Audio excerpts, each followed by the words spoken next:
마태복음 2장은 예수 그리스도께서 탄생하셨을 때 동방 박사들이 경배했던 이야기, 그리고 예수님의 가족이 이집트로 피난 갔다가 돌아온 이야기입니다. 먼저 그리스도께서 나시고 동방 박사들이 와서 예수 그리스도를 경배한 이야기입니다. 헤롯 왕 때입니다. 동방에서 박사들이 별의 인도를 따라서 이스라엘 땅, 유다 땅으로 왔습니다. 예루살렘에 왔습니다. 이 사람들은 동방 어느 국가에 고용된 공무원으로서 점성술을 하는 사람들이었던 것 같습니다. 별을 보고서 점치는 일을 하는 사람인데 성령께서 이번에 특별히 감동을 주셔서 아주 밝은 별 하나를 보게 하시고 그 별의 인도를 따라서 유다 땅에 오게 하셨습니다. 예루살렘 궁에 찾아가서 유대인의 왕으로 나신 분이 어디 있는가 물었습니다. 그랬더니 헤롯 왕과 예루살렘이 소동이 났습니다. 헤롯 왕과 예루살렘의 기득권층은 메시아가 탄생하신, 왕이 탄생하신 것이 자기들의 안정된 삶, 자기들의 지위에 대한 위협으로 여겼던 것 같습니다. 우리는 그리스도와 경쟁하지 맙시다. 그리스도께 순종하는 자들이 됩시다. 헤롯 왕은 대제사장들과 서기관들에게 메시아가 어디에서 날지 물었습니다. 그들은 바로 대답했습니다. 베들레헴 땅에서 메시아가 태어날 것이라고 말했습니다. 대제사장과 서기관들은 메시아가 오실 것을 어느 곳에 오실지를 정확히 알고 있으면서도 기다리는 열망은 없었습니다. 그 예수님을 경배하러, 왕으로 오신 그분을 경배하러 가지 않았습니다. 그러나 동방에서 온 박사들은 예루살렘에서 베들레헴을 향해서 길을 떠났습니다. 그 별이 다시 나타나서 아기 예수 누이신 곳으로 인도하여 그곳에 아기 예수를 기쁘게 만났습니다. 그리고 준비한 황금과 유향과 모략을 예수 그리스도께 드리고 경배했습니다. 헤롯은 이 박사들에게 태어난 왕이 어디 있는지를 와서 말해달라고 부탁했습니다. 그러면 자기도 가서 경배하겠다고 말했습니다. 사실은 메시아를 죽이려고 생각하면서 위선으로 말하고 있습니다. 하나님은 박사들의 꿈에 나타나서 헤롯에게 가지 말라고 지시했습니다. 돌아가지 말라고 지시했습니다. 박사들은 다른 길로 해서 자기들 고향으로 돌아갔습니다. 이처럼 우리도 왕의 명령보다도 하나님의 명령에 더 복종해야 됩니다. 성령께서는 왕이신 그리스도를 경배하는 이 직분을 이방인들에게 맡겨 주었습니다. 그리스도께서 성천하신 후에 온 세계에 복음이 전파되어서 이방인인 우리들도 예수 그리스도를 경배하고 있습니다. 메시아 그리스도이신 예수님께서는 지금은 십자가에 죽으시고 부활하여서 하늘 높이 계셔서 온 땅을 다스리고 계십니다. 우리도 이 땅에서 이 순간 높아지신 예수 그리스도를 경배합시다. 낮아져서 아기로 오셨던 예수 그리스도를, 메시아를 경배하도록 합시다. 13절부터는 아기 예수께서 그 부모님과 함께 이집트로 도망갔다가 돌아온 이야기입니다. 13절에서 15절에 이집트로 피한 이야기입니다. 주님의 천사가 요셉에게 꿈에 나타나서 말했습니다. 헤롯이 아기를 찾아 죽이려 하니까 일어나 이집트로 피하라고 했습니다. 그래서 아기 예수님의 가족은 이집트로 피난합니다. 그런데 15절에 보면은 그리스도께서 이집트로 간 것은 애굽으로부터 내 아들을 불렀다 하는 호세아 11장 1절의 예언을 성취하기 위해서라고 말합니다. 호세아의 말씀은 북왕국 이스라엘에 대한 하나님의 심판을 선언하는 내용입니다.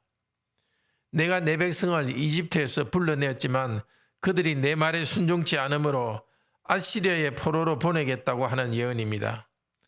그런데 호세아 11장 8절은 하나님께서 이스라엘을 다시 회복할 것을 약속하십니다. 애굽으로부터 내 아들을 불렀다는 구원의 은혜를 약속하는 맥락에서 심판을 선언하는 말입니다. 하나님의 아들이신 예수 그리스도를 이집트에서 이스라엘 땅으로 다시 돌아오게 하셔서 구원의 일을 이루실 것입니다. 이집트와 같은 마귀의 노예가 된 하나님의 백성을 해방하는 일을 예수님께서 앞으로 하실 것을 미리 보여주고 있습니다. 죄로 인하여서 심판받는 하나님의 백성들을 하나님께서 해방하실 것을 상징적으로 또 보여줍니다. 헤롯은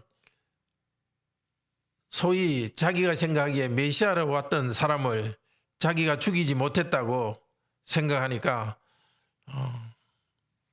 베들레헴 지역의 어린아이들을 다 죽여버렸습니다. 그런데 이것은 예레미야서 31장 15절의 성취입니다. 라마에서 슬퍼하며 라헬이 그 자식 때문에 애고하는 것이라. 그가 자식이 없어져서 위로받기를 거절하는도다. 라마는 베들레헴 근처의 하나의 그 지명입니다. 거기에 이스라엘 조상의 어머니 라헬의 묘가 있었습니다. 야곱의 아내 라헬의 묘가 있었습니다. 예레미야가 예언할 때 남쪽 왕국 유다가 죄로 인해서 하나님의 심판을 받아서 바벨론의 포로로 끌려가게 되어 있습니다. 그들이 통과하는 곳이 바로 라헬의 묘가 있는 라마 근처를 지나갑니다. 예레미야는 이것을 보고서 마치 라헬이 무덤 속에서 자기의 후손들이 이렇게 포로로 끌려가는 것을 보고 통곡하고 있는 듯한, 통곡하는 소리를 듣는 듯한 느낌을 받는다고 예레미야는 말했습니다. 이제 예수님의 시대에 자식을 잃은 또 다른 라헬의 자식을 잃은 그 지역의 어머니들이 통곡하는 소리가 베들레헴에서 들렸습니다. 그런데 이 라마에서 슬퍼하며 하는 예레미야서 31장 15절의 이 예언과 함께 예레미야서 31장은 이스라엘 백성이 바벨론 포로에서 다시 돌아오게 한다는 소망을 예언합니다. 하나님이 이제 그 백성과 새 언약을 맺으셔서 그들이 마음으로 하나님의 말씀을 순종할 날이 오게 해주겠다고 약속했습니다. 예레미야서 31장 31절에서 34절입니다. 예레미야 선지자는 하나님이 백성에 대한 심판과 라헬의 울음 이것으로 끝나는 것이 아니라 그 넘어서 하나님께서 구원하실 장면을 바라보았습니다. 우리도 예수님의 하실 일을 소망하면서 베들레헴의 어머니들의 통곡 소리를 듣습니다. 예수님께서 이렇게 울고 있는 백성들, 죄와 비참함에 눌린 이 백성들을 구원하실 것입니다. 성령님을 통해서 말씀에 순종하는 새로운 언약 백성을 온 세계에 세우실 것입니다. 그러니까 라헬의 울음소리를 넘어서 위로해 주시는 그날을 바라보면서 마태복음은 우리에게 그 예수님께서 회복하실 것을 바라보게 합니다. 이집트에 있을 때 천사가 요셉에게 나타나서 말했습니다. 아기의 목숨을 찾던 자들이 죽었느니라. 그래서 다시 이스라엘 땅으로 돌아오게 했습니다. 그런데 요셉은 당시에 포악하기로 유명한 아켈라오, 헤롯의 아들이죠. 아켈라오가 다스리던 유대 땅으로 가기를 두려워했습니다. 꿈을 통해서 하나님의 지시하심을 받아서 갈릴리 지역의 나사렛에 정착했습니다. 나사렛 사람이라 칭하리라 하는 말씀이 이루어졌습니다. 형제자매 여러분, 오늘 우리는 교훈을 받습니다. 동방에서 온 박사들이 아기 예수를 경배한 그때보다도 그리스도의 구원이 더 완성된 시대를 살고 있습니다. 온 세상에서, 온 세계 곳곳에서 믿는 자들이 있어서 하나님께 기도하고 찬양하는 시대에 우리는 살고 있습니다. 그리스도의 다스림에 순종하지 않고 그리스도와 경쟁하려 했던 헤롯과 같이 되지 맙시다. 왕이신 그리스도께 기쁘게 복종합시다. 하늘에 계신 그리스도를 경배합시다. 요셉의 가문이 아기 예수와 함께 이집트를 오가며 고난을 당했듯이 그리스도 때문에 우리도 고난받습니다. 우리의 고통, 고난, 또 그 가운데 회개하는 일, 그것은 그리스도께서 그분의 나라를 이루는데 다 연결이 됩니다. 오늘도 우리가 비참함을 느낄 때마다, 죄의 불행을 볼 때마다 그리스도를 의지하여 하나님께 부르짖읍시다. 물질적으로는 풍요롭지만 거짓과 탐욕과 불평등이 가득한 시대를 우리는 살아가고 있습니다. 우리의 감정과 느낌을 넘어서 우리 가운데 일하시는 그리스도를 바라봅시다. 이 순간에도 하나님께서는 헤롯 당시에 예수 그리스도를 구원해 주시던 그 구원의 일을 우리 가운데 이루어가고 있습니다. 헤롯이 아이를 죽이려 하고 그리스도께서는 이집트로 도망가는 바로 그 순간에 하나님께서는 구원의 일을 이루십니다. 지금 우리가 고통받고 괴로워하는 순간에도 하나님께서는 우리를 그리스도의 형상으로 연단해 가고 있습니다. 함께 기도합시다. 주님, 예수 그리스도를 경배하지 않고 오히려 죽이려 한 헤롯과 같은 자가 되지 않게 하소서. 우리를 구원하시기 위해 십자가에서 죽으시고 부활하여 이제 하늘 높이 성천하여 다스리십니다. 예수 그리스도여, 우리가 당신을 경배합니다.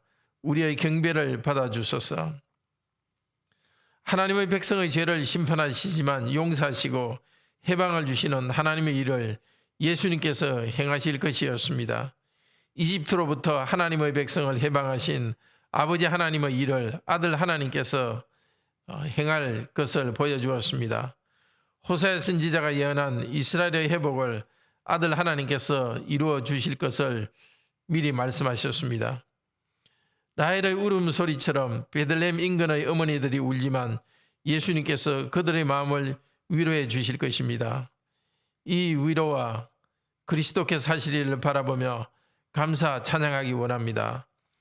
오늘도 저희들이 주님의 일을 하는데 여러 수고들이 있습니다. 그 고생스러운 일이 있습니다. 굴복하지 않도록 하시고 강하고 담대하게 그리스도께서 우리에게 맡겨주신 사명을 다하도록 하소서. 우리에게 여러 문제들도 있습니다. 건강의 문제, 또 재정적인 문제, 기타 인간관계의 문제, 그 모든 문제 가운데서 좌절하지 않도록 하시고 그리스도를 의지함으로써 그것을 극복해 나갈 수 있도록 도우소서. 항상 기뻐하라, 쉬지 말고 기도하라, 범사에 감사하라 하셨사오니 우리의 역경 가운데서도 감사하고 쉬지 말고 기도하며 나아가도록 인도하여 주소서. 주 예수 그리스도의 이름으로 기도드립니다. 아멘. 은혜로운 기도 시간 되기를 축복합니다.